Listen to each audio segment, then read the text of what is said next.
Guys. तर आज आम्ही जात आहोत वेकेशनला. तुम्हाला कळायलाच आहे ना पुढे पुढे आम्ही कुठे जाणार आहोत, काय करणार आहोत आणि आम्ही तुमच्यासोबत फन मोमेंट शेअर करूया. चला चला लेट्स गो. तर आता आम्ही ट्रॅव्हल करत आहोत नाशिकला आणि आता आम्ही डिरेक्टली मिसळ खाण्यासाठी जात आहोत. द मोस्ट फेमस साधना मिसळ. ती मी प्रॉपरली नाशिकची आहे, त्यामुळे मला मिसळ हे माझा जीव की प्राण आहे. So all the time favourite अशी ती मिसळ मला ऑल द टाइम आवडते. आणि त्यासोबत प्रफुल्लला पण खूप जास्त आवडते. Praphull, you can also say something. हा, आम्ही डायरेक्ट मुंबईवरून थेट साधना मिसळ. आणि तुम्ही वातावरण बघा किती सुंदर आहे. थांबा मी तुम्हाला, इतकं सुंदर वातावरण आहे. सगळीकडे अशी मस्त ग्रीनरी आहे आणि आम्ही असं मस्त आता लॉंग ड्राईव्ह करत आहोत. तुम्ही सुद्धा या पावसामध्ये लॉंग ड्राईव्हला कुठे गेलेत ते आम्हाला कमेंट करून सांगा.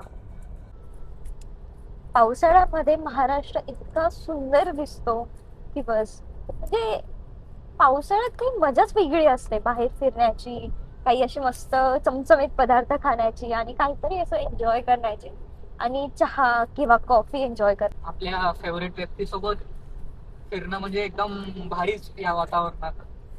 And it's not about the destination, it's about the journey. Yes. आणि हे हायवेच्या असे दोन्ही साईडला असे मस्त डोंगर आणि पूर्ण धुक्यात हरवलेले रस्ते. तर ही आहे बघा साधना मिसळ, ऑल टाइम फेवरेट. तो बघा कसा बघतोय, इतकी भूक लागली त्याला. आणि बघा ही कसं खाते बघा. स्टार्टिंगला तिनं चालू केलं खायला, लगेच आल्या आल्या कशी खाते बघा. ही जिलेबी मिसळ सगळं काही. बुक्कड प्रो मॅक्स सोबत हिनं सगळ्या गोष्टी मागवल्या बघा मिसळ सोबत. आता आम्ही पोहोचलो आहोत फ्रेशिया रिसॉर्टला, एक्सप्रेस इन. सो बघा वातावरण पण एकदम भारी आहे आणि पाऊस पण बघा किती भारी पडतोय आणि थोडा थोडा पाऊस आणि वातावरण पण एकदम भारी. बस अजून काय पाहिजे.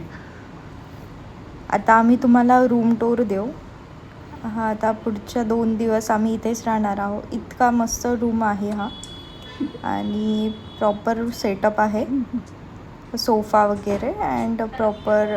बघा गाईस, हा आमचा रूम आहे पुढच्या 2 दिवसांसाठी. आम्ही लगेच फ्रेश झालो आणि मग इथे बाजूलाच कॉफी प्यायला आलो आणि इथं कॉफी पिली आणि आमचं ते कन्व्हर्सेशन चालूच हॅलो होतं. गाईज, तर आता आम्ही दोघं आलो आहे सुला वाईनयार्ड्सला. तुम्हाला इथलं एन्व्हायरमेंट दाखवतो.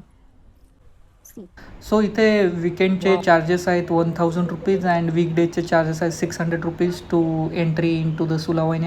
इथे त्यांनी डेकोरेशनसाठी छोटंच ठेवलं. आम्ही तिथे मस्ती करत होतो आणि नंतर वाईन टूरला आम्ही गेलो आणि तिथे मस्त अशी टेस्टिंग पण केली थोडीशी. आणि what are aesthetic view, wow. आणि इथे गिफ्ट शॉप्स पण होते वेगवेगळे. You can gift so many things of Sula vineyards things. आम्ही इथे इव्हिनिंग खूप छान स्पेंड केली, एकदम चांगली वाईब येत होती. Hello, good morning guys. तर काल आम्ही शूट करू शकलो नाही जास्त, कारण आम्ही काल रात्री वाईन टूरला अँड टेस्टिंगला गेलो होतो. तिथे फोटोशूट अलाउड नाही आहे मोस्टली, पण थोडेफार आम्ही फोटोज काढले, मॅनेज केलाय तुमच्यासाठी. सो आम्ही ते तुमच्यासोबत शेअर नक्कीच करू. आणि त्यानंतर त्या वाईन टूरमध्ये आम्हाला भरपूर माहिती सांगितली, वाईन कशी क्रिएट करतात आणि इथे कोणत्या कोणत्या प्रकारच्या वाईन्स आहे, म्हणजे ग्रेप्स कोणते लावतात, या सगळ्या गोष्टी त्यांनी आम्हाला एक्सप्लेन केल्या आणि प्रॉपरली सांगितलं की वाईन कशी बनवली जाते, इथली स्पेशालिटी काय आहे. आणि छान टेस्ट. तिथे आम्ही ट्राय केलं veg pizza and french fries and the view was so nice over there. म्हणजे आम्ही इव्हिनिंगला गेलो होतो, सो इव्हिनिंगला तर एवढं भारी होतं ना वातावरण पण. संध्याकाळचं इतकं छान वाटत होतं, इतकं मस्त. Means we are living like a सुकून life. It was that feeling.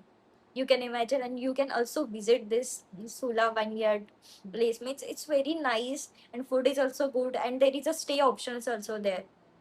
दिवसाची सुरुवात करतोय आम्ही. इथे जवळच नवशा गणपतीचं मंदिर आहे, सो आम्ही गणेशाच्या दर्शनाने आजची सुरुवात करतो आणि मग थोडंफार काही तिथे मंदिर एक्सप्लोर करतो. आणि नवशा गणपती आहे, बालाजी मंदिर आहे, परत सोमेश्वर आहे. सो आम्ही ते एक्सप्लोअर करू आणि त्याआधी आता आम्हाला खूप जास्त भूक लागली. आम्ही पहिले खायला जाऊ, नंतर मग आम्ही तुम्हाला अपडेट करतच राहूया. या, बाय बाय.